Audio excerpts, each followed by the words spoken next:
तो नॉर्मली तो एक होता है एक स्टार्ट कर। जी जी हो गई स्टार्ट।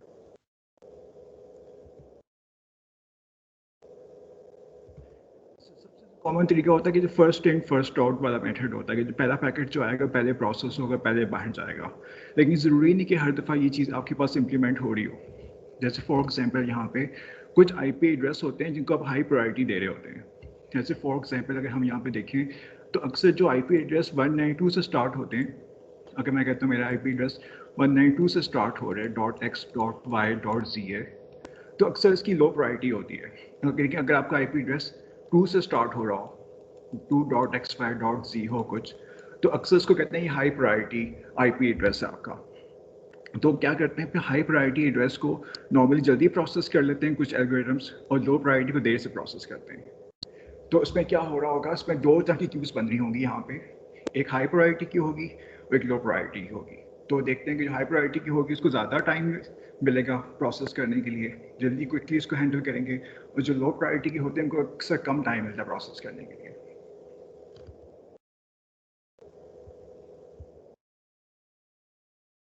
सपोज करें कि आपके पास अगर पैकेट्स यहाँ पे आ रहे हैं, इस नंबर में आ रहे हैं, 1 2 3 के फॉर्मेट में आ रहे हैं। जो 1 वाले जो पैकेट्स, रेड वाले पैकेट्स हैं वो आपके हाई प्रायोरिटी एड्रेस वाले हैं, और ग्रीन वाले आपके लो प्रायोरिटी वाले हैं। तो आप देखो इसमें जो उसने पैकेट सर्विस किए हैं, 1 के बाद उसने 3 कर दिया है, 2 को स्किप कर दिया यहाँ पे, क्यों? क्योंकि 2 की प्रायोरिटी लो थी, और 3 के बाद उसने 2 को प्रोसेस किया है, और उसके बाद फिर जिस तरह से पैकेट आ रहे हैं वैसे प्रोसेस करता जा रहा है, क्योंकि फिर वो हाई प्रायोरिटी कर रहा था वहाँ पे। तो इस तरह से कुछ राउटर्स होंगे वो इस बेस पे भी काम कर रहे होते हैं। फिर एक और थर्ड तरीका होता है कि राउंड रॉबिन स्केजुलिंग करना है यहाँ पे। इसमें क्या होगा, इसमें आपके पास अगर different class of IP addresses अगर होती हैं यहाँ पे, कि एक आपके पास बड़ी high priority, normal priority, low priority, तो तीनों को इक्वल टाइम दे रहा होगा यहाँ पे, कि पहले आपके पास रेड पैकेट जाएगा, फिर ग्रीन, फिर ब्लू, तीनों क्लास के पैकेट्स को बारी बारी सर्व कर रहा होगा, 3 डिफरेंट क्यूज बनी होंगी यहाँ पे।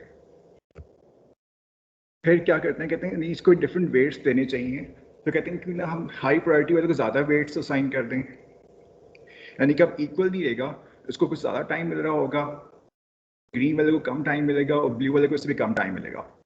तो डिफरेंट वेट्स असाइन कर दिए, तो इसका मतलब कि फिर दोबारा से यहाँ पे वापस आ गया।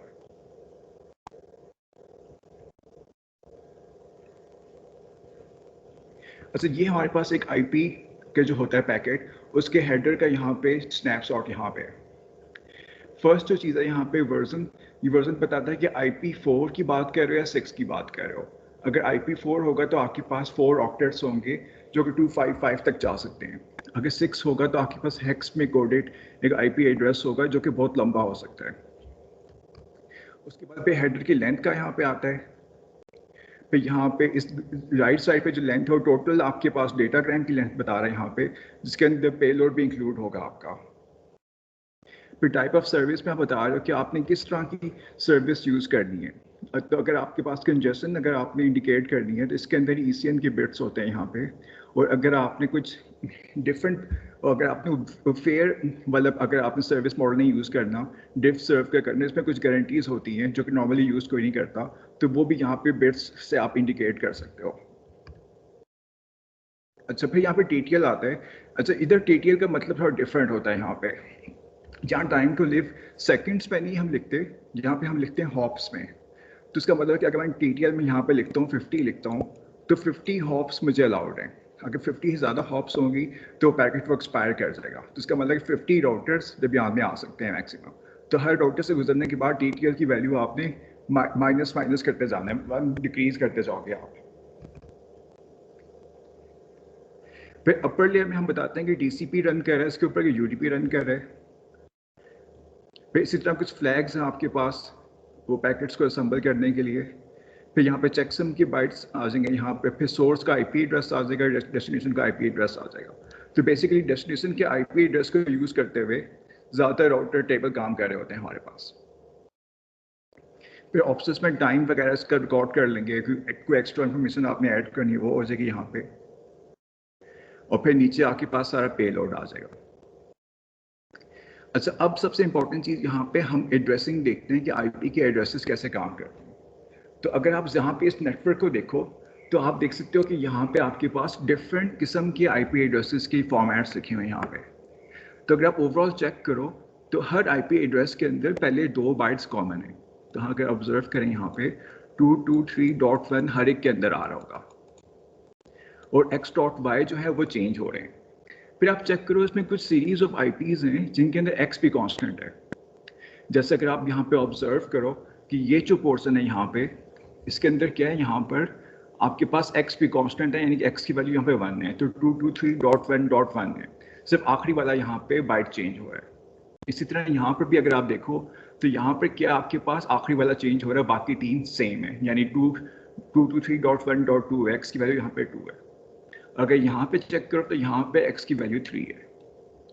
अच्छा, क्वेश्चन है यहाँ पे कि अगर आपके पास एक हब पड़ा हो या आपके पास स्विच पड़ा हो, उस हब के साथ सपोज करो मैंने ये कंप्यूटर भी अटैच कर दिया और मैंने ये कंप्यूटर भी अटैच कर दिया और ये भी कर दिया।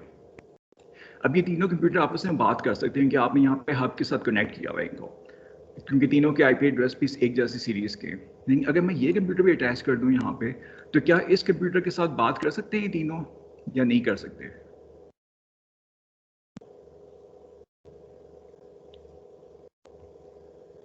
जी, सर क्या नहीं कर गेस? सकेंगे। जी नहीं कर सकेंगे क्योंकि यहाँ पे इसके यहाँ पे तो 3 सेम है यहाँ पे इन तीनों के, लेकिन इसके अंदर ये 1.3 आ गए यहाँ पे, तो ये नहीं बात कर सकेगा। तो ये अगर कनेक्ट हो भी जाएगा तो ये इस नेटवर्क का पार्ट नहीं बनेगा, ये बस ऐसे स्टैंड अलोन से एक आ रहा होगा यहाँ पे। तो इसको ट्रांसलेट करने के लिए हमें क्या चाहिए, हमें राउटर्स चाहिए होते हैं यहाँ पे। तो तो ये जो हमारे पास जहाँ पर आखिरी थर्ड वाला बिट कांस्टेंट है, इनको हम कहते हैं छोटे छोटे सब नेटवर्क्स बने हुए हैं, यानी सब इंटरनेट्स बने हुए हैं। इसका मतलब कि ये जो पार्ट है आपके पास, ये एक सबनेट है यहाँ पे, ये सेकंड सबनेट है यहाँ पे, और ये थर्ड सबनेट है यहाँ पे, यानी 3 छोटे छोटे नेटवर्क्स बने हुए हैं यहाँ पे, जिनकी जिनकी अपनी अपनी स्कीम आईपी की। फिर इन तीनों को आपस में कनेक्ट करने के लिए अब हमें यहाँ पे राउटर चाहिए, जो कि बेसिकली ट्रांसलेट कर रहा होगा आईपी एड्रेसेस को यहाँ पे। तो इस काम के लिए हमें राउटर चाहिए होता है यहाँ पर।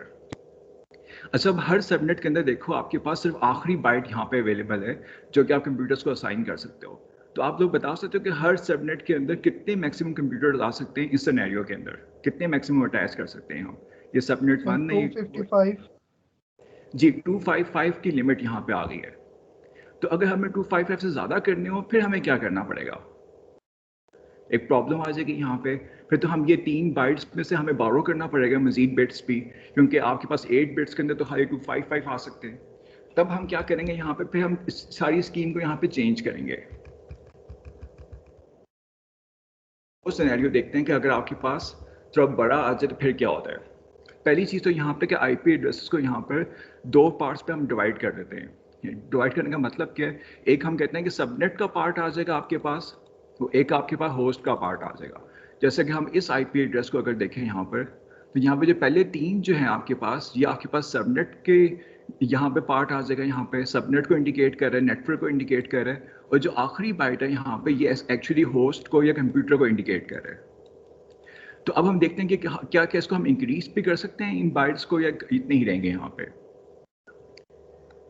तो ये आपके पास यहाँ पे 3 सबनेट्स थे, तो इनको हम यूँ लिखते हैं, इनके इसको इंडिकेट करने का तरीका होता है यहाँ पे, हम इसको फिर यूँ स्पेसिफाई करते हैं कि 223.1.1 ये हमने यहाँ पे लिख लिया, और आखिर को 0 लिख दो यहाँ पे, क्योंकि और उसके 0 का मतलब है कि आप ये बता रहे हो कि ये एक्चुअली आईपी एड्रेस नहीं है, सबनेट का एड्रेस है, और फिर स्लैश लगा कर 24 लिख दो।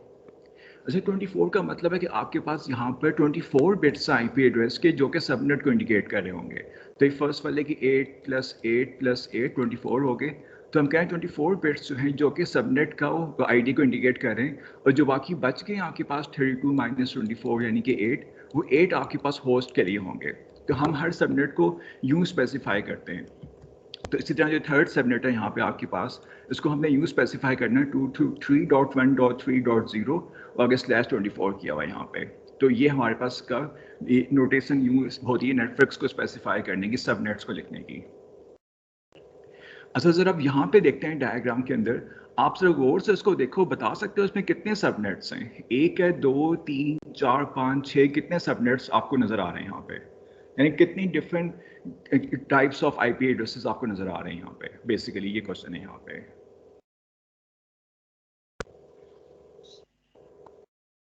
सर सबनेट तो 5 सर एक ही लग जी, रहा है सर। एक तो ये पहला नजर आ रहा है हमें यहाँ पे, फिर ये दूसरा, फिर तीसरा। लेकिन इन तीन के बारे में क्या कहोगे, ये भी सबनेट्स हैं या नहीं है? सर राउटर तो ऐसे कनेक्ट कर सकते हैं ना आपस में। हाँ, लेकिन इसकी आईपी की स्कीमिंग चेक करो ना यहाँ पर। यहाँ पे देखो .7 यूज किए हुए हैं इन दोनों के लिए .8 यूज किया हुआ है यहाँ पर, और इनके लिए .9 यूज किया हुआ है। चूंकि अब यहाँ पे नई स्कीम यूज कर ली आईपी एड्रेसेस की यहाँ पे, तो ये भी 3 सबनेट्स बन गए यहाँ पे अब। तो ये खुद बहुत सबनेट्स बन गए, लेकिन ये सबनेट्स डिफरेंट इसलिए हैं कि इसके अंदर मजीद कंप्यूटर्स हम अटैच नहीं कर सकते। ये सिर्फ राउटर टू राउटर थे, खाली 2 कंप्यूटर्स का सबनेट बनेगा यहाँ पे। तो ओवरऑल आपके पास यहाँ पर 6 सबनेट्स यहाँ पे आ गए। तो इन सबनेट्स को देखिए कैसे हम स्पेसिफाई करेंगे। यहाँ पे जो 3 आपके पास यहाँ पे कॉमन बिट्स हैं वो लिख लो, उसके बाद .0 लगा लो, वो ऑप्शनल है आपके पास। फिर स्लैश करके 24 लिख लो यहाँ पे, इनके 24 बिट्स जो हैं वो नेटवर्क को इंडिकेट कर रहे हैं यहाँ पे। तो इसका मतलब है कि आपके पास यहाँ पे हर आईपी एड्रेस को अगर हम बाइनरी में लिखें तो उसका कुछ सबनेट का पार्ट होगा, कुछ होस्ट का पार्ट होगा। अच्छा, अब हम कहते हैं कि क्यों ना हम अगर अपनी अब सबनेट के पार्ट कुछ कम कर दें। तो मैंने यहाँ बाइनरी में क्या किया, मैंने यहाँ पे लाइन लगा दी कि यहाँ तक सबनेट का पार्ट है, और ये जो एक बिट है उठा के इसको भी होस्ट पे डाल दो। तो अब अगर हम काउंट करें तो कितने बिट्स बनते हैं, 23 बिट्स बनते हैं, 24 नहीं बनते यहाँ पे। तो इसका मतलब कि इस सबनेट को हम यूँ लिखेंगे कि 200, यानी ये वाला पार्ट 200 आ गया, फिर ये 23, फिर 16, और फिर यहाँ पे .0 करने के बाद अब मैं 23 लिखना है यहाँ पे, यानी कि आपके पास 23 जो बिट्स हैं वो सबनेट का पार्ट हैं, बाकी आपके पास 9 जो बिट्स हैं वो होस्ट का पार्ट बन जाएंगे अब। अच्छा, अब आप बता सकते हो कि अब कितने कंप्यूटर्स हम अटैच कर सकते हैं इस तरह की स्कीम के अंदर? सर 255 कर सकते हैं 212। साथ। जी, अब 512 कर सकते हैं हम। तो अब हमने कंप्यूटर्स की यहाँ पे तादाद बढ़ा दी यहाँ पे। तो इस तरह से हम डिफरेंट सबनेट्स को यहाँ पे स्पेसिफाई करते हैं।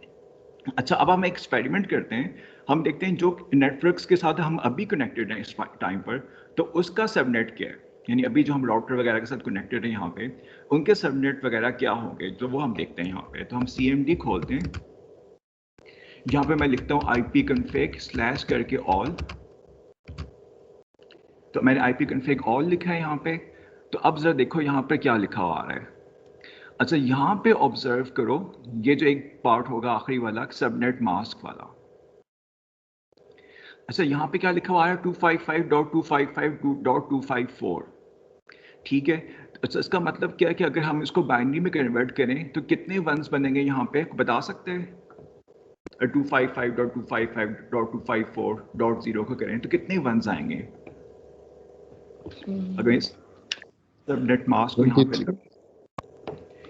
पहले आपके पास 8 आएंगे, फिर अगले 8 आएंगे, उसके बाद थर्ड वाले के कितने आएंगे, 254 के 8 के 7? सर 7। जी, 7 आएंगे इस दफ़ा। तो आपके पास 8 + 8, इधर 7 आएंगे, उसके बाद फिर 0 है। तो अगर इन सबको हम प्लस करें यहाँ पर तो आपके पास क्या आ जाएगा, 23 आएगा। तो इसका मतलब कि IST के नेटवर्क का भी सबनेट जो है यहाँ पे 23 यहाँ पे बनेगा नंबर। फिर हम इसके IP की स्कीम देख लेते हैं यहाँ पे। यहाँ पे इसकी IP की स्कीम क्या है, यहाँ पे आपके पास है 10.4 वाली स्कीम यहाँ पे चल रही है यहाँ पे। तो इसको फिर हम कैसे लिखेंगे, यहाँ पे 10.4.38.0 करके /23 लिखेंगे हम इसको। तो मैं लिखा 10.4.38.0 लगा के यहाँ पे 23। तो ये हम IST के सबनेट को यूं स्पेसिफाई करेंगे यहाँ पे। 23 का मतलब है यहाँ पे कि आपने 512 कंप्यूटर्स अटैच कर सकते हो IST के नेटवर्क के साथ। इससे ज़्यादा की कैपेसिटी नहीं है इसकी। अगर 512 से ज़्यादा हमने लैपटॉप्स को कनेक्ट करना है वाईफाई राउटर के साथ, तो आपको ये कम करना पड़ेगा, यहाँ पे 22 करना पड़ेगा, तब हम 1000 कनेक्ट कर सकेंगे। तो इस तरह से हर नेटवर्क की ना कुछ सबनेट मास्क होता है जो कि आपने बताता है आपको कितने कंप्यूटर्स आप कनेक्ट कर सकते हो, कितने होस्ट के लिए बिट्स पड़े हुए हैं यहाँ पे। अच्छा, जब आप खुद नेटवर्क बनाते हो तो हम क्या कर रहे होते हैं, हम कहीं पर IP एड्रेस लिख रहे होते हैं। वो आपको याद है कि आप मैन्युअली IP एड्रेस स्पेसिफाई करते हो वो लैन की सेटिंग्स में जाके? जी, किसी को याद है ये चीज़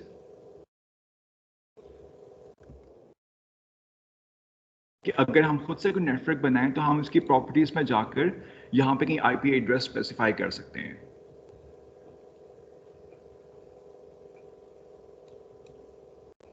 यहाँ पे एडिट में जाके हमने मैनुअल करना होता है, और फिर यहाँ पे IP4 में जाओ, तो देखो ये कह रहा है कि आप खुद से मैन्युअली आईपी एड्रेस लिखते हैं यहाँ पे, फिर सबनेट का प्रीफिक्स यहाँ पे लेंथ पे लिख लें। तो ये सबनेट की क्या चीज़ बता रहा है आपको, ये वही बता रहा है जो हमने सबनेट मास्क यहाँ पे लिखा हुआ है। तो यहाँ पे अगर आप कुछ भी यहाँ पे आईपी एड्रेस फिक्स करना चाहो अपने कंप्यूटर का, तो यहाँ पे हम लिख सकते हैं, यहाँ पे बता दो सबनेट सबनेट की प्रीफिक्स लेंथ कितनी है, कितने कंप्यूटर्स आप अलाउ करना चाह रहे हो। फिर इसके बाद थर्ड क्या चीज़ है यहाँ पे, डीएनएस। डीएनएस आपको याद होगा क्या चीज़ होती है कि जब आपने आईपी एड्रेस को ट्रांसलेट करना हो यूआरएल में और यूआरएल को आईपी एड्रेस में करना हो, तो हर नेटवर्क के अंदर आप डीएनएस लगाओगे तो आप फिर यूआरएल को यूज़ कर सकते हो आईपी एड्रेस की जगह पर। तो अगर मैं एक कंप्यूटर को नेम सर्वर बना दूं तो मैं इसका भी यहाँ पे एड्रेस लिख दूंगा, क्योंकि ये कंप्यूटर जो होगा ये ट्रांसलेशन कर रहा होगा हमारी लोकल नेटवर्क के लिए। तो अगर हम CMD में जाकर देखें तो यहाँ पे डीएनएस का भी नाम आ रहा होता है, जो कि लास्ट में लिखा हुआ है यहाँ पर, ये वाला लिखा हुआ है 8.8.8.8 का मतलब गूगल का आप डीएनएस सर्वर यूज़ कर रहे हो, और सेकंड मतलब जो है यहाँ पे ये कोई IST किसी और का यूज़ कर रहा है। इनके IST के पास अपना डीएनएस सर्वर कोई नहीं है, गूगल का यूज़ कर रहा है यहाँ पे, क्योंकि 8.8.8.8 गूगल के डीएनएस सर्वर का यहाँ पे एड्रेस है। तो हम चाहे यहाँ पे तो अपना भी यूज़ कर सकते हैं यहाँ पे लिख के। तो वाईफाई के लिए IST जो है वो गूगल का यूज़ करते हैं, और लेकिन LAN के लिए इसका अपना सर्वर है डीएनएस का। तो अगर आप नेटवर्क बनाओगे तो आपने यहाँ पे सबनेट मास्क लिखना है, यानी कितने कंप्यूटर्स आप अलाउ कर रहे हो और कौन सा डीएनएस सर्वर आपने यूज़ करना है। तो आपके पास एक नेटवर्क यहाँ पे खुद बहुत से बन जाता है यहाँ पे। जी, ये तो क्लियर हो गया सबको?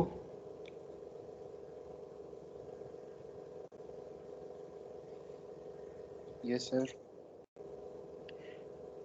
अच्छा, अगर हम यहाँ पे थोड़ा सा IP को चेंज कर लें, अगर मैं कहता हूँ यहाँ पर 192.168.1.0 और मैं यहाँ पर लिखता हूँ 31, तो अब आप बता सकते हो कि ये नेटवर्क कितने कंप्यूटर्स का होगा यहाँ पे? सर 2। जी 2 का होगा यहाँ पे। तो अब इस नॉलेज को यूज करते हुए आप बता सकते हो कि यहाँ पे हमने क्या काम गलत किया हुआ है इस पार्ट के अंदर, कि यहाँ पे क्या हमें 24 करना चाहिए था, यहाँ पे हमें 31 करना चाहिए था इधर? सर 31 लिखना चाहिए था। जी 31 करेंगे तो ये अच्छा रहता, क्योंकि आपको रिक्वायरमेंट ही यहाँ पे 2 IP एड्रेस की थी सबनेट में। यहाँ पे 2 राउटर्स कनेक्ट करने हैं, यहाँ भी 2 राउटर्स करने हैं, यहाँ भी 2 राउटर्स करने हैं, तो हमें चाहिए 31 कर लेते बजाय 24 के। 24 के यहाँ ऊपर वाले ऊपर और नीचे वाले नेटवर्क्स के लिए ठीक था, लेकिन इन 2 के लिए राउटर टू राउटर कम्युनिकेशन के लिए ज़रूरत नहीं थी इसकी। तो ये हमने काफ़ी ज़ाया किए यहाँ पे IP एड्रेसेस यहाँ पर लिख कर। तो वो कहीं और रीयूज़ कर सकते थे आप, अगर आप यहाँ पे खाली 2 लिखते हैं, यहाँ पे 2 कंप्यूटर्स के लिए अलाउ करते हैं आप, अभी हमने यहाँ पे 255 के लिए किया हुआ है। तो इस तरह से ये चीज़ काम करती है। तो इसका मतलब है कि अगर हमने इस कंप्यूटर में बैठकर, अगर यहाँ से बैठ के अगर हम पिंग करते हैं, सपोज कर हमने पिंग करना है 223.1.1.2 को पिंग करना अगर हमने, तो इसका क्या रूट बनेगा बता सकते हैं आप लोग? अगर इस कंप्यूटर में बैठ के मैं पिंग करता हूँ 1.1.2 को, तो कैसा रूट बनेगा इसका?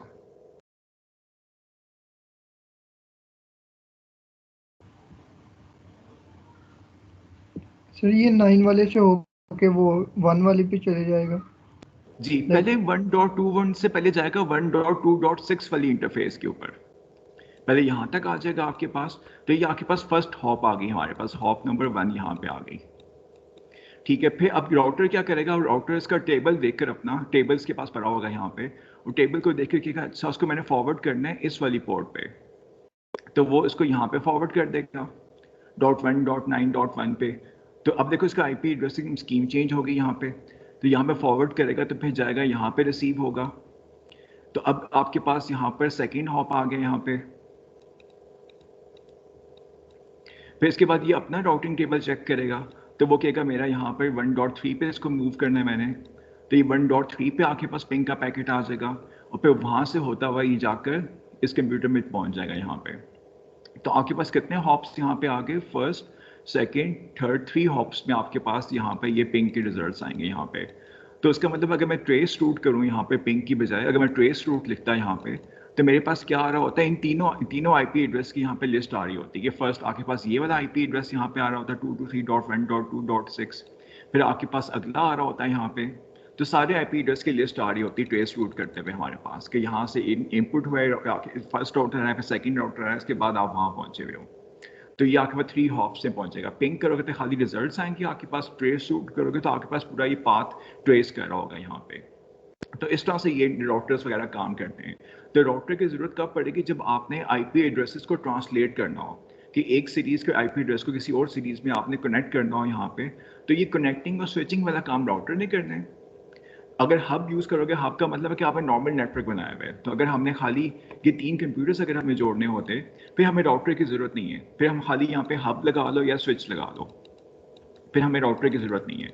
लेकिन 2 डिफरेंट नेटवर्क्स को अगर हमें कंबाइन करना है, जिनकी डिफरेंट सीरीज़ है आईपी एड्रेसेस की, तब आप राउटर यहाँ लगाओगे, वरना आपके लिए हब या स्विच काफ़ी होगा।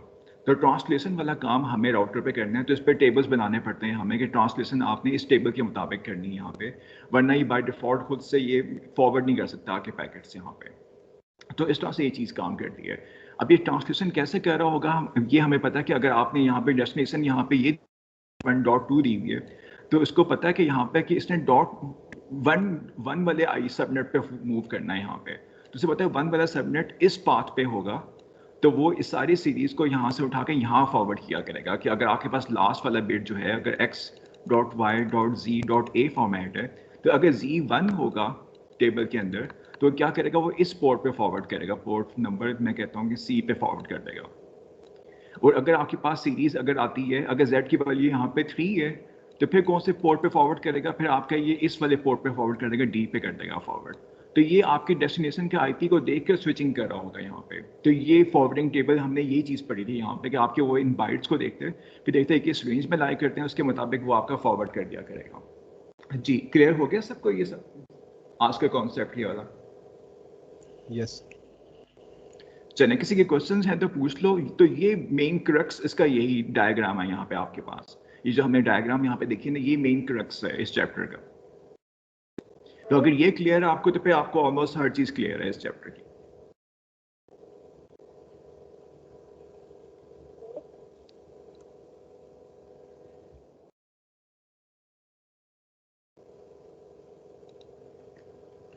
चलें ठीक हो गया। कल फिर हम आपकी वो असाइनमेंट को डिस्कस करेंगे जो कि आप लोगों ने सबमिट कराई हुई है। तो हम इसमें देखते हैं कि उसमें कॉमन मिस्टेक्स क्या हैं वहाँ पर।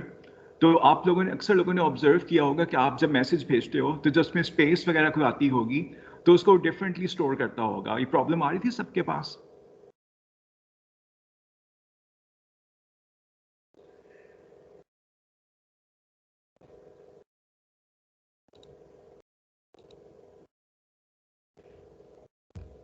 जी असाइनमेंट जब आप लोगों ने सबमिट कराई, आपको कोई कोडिंग की वो प्रॉब्लम आ रही थी कि आपके स्पेसेस को या कैरेक्टर्स को डिफरेंटली स्टोर कर रहा था इसके अंदर, फाइल के अंदर, या नॉर्मल से ही स्टोर कर रहा था आपकी वो?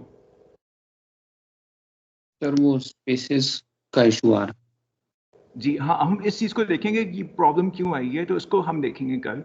और 2-3 प्रॉब्लम्स और भी हम देखेंगे यहाँ पे कि प्रॉब्लम्स क्यों राइज कर रहे थे, कौन से स्टैंडर्ड्स यहाँ पे इन्वॉल्व हो रहे होते हैं, तो हम उसका फिर हल भी देखेंगे और इन प्रॉब्लम्स को कल दोबारा से रिव्यू भी करेंगे हम कल। तो कल आपकी जॉइंट क्लास होगी वो दूसरे सेक्शन वालों के साथ, जो उनका टाइम है मेरे ख्याल है वो वाला टाइम होगा, यानी कि वो आपका 12 के बाद जो क्लास होती है उसी टाइम पे हो रही होगी जो ए वालों के साथ होती है। चले कल हम उसको रिवाइज करेंगे कल। अगर आपके क्वेश्चन हैं तो पूछ लो, नहीं तो हम साइन ऑफ कर।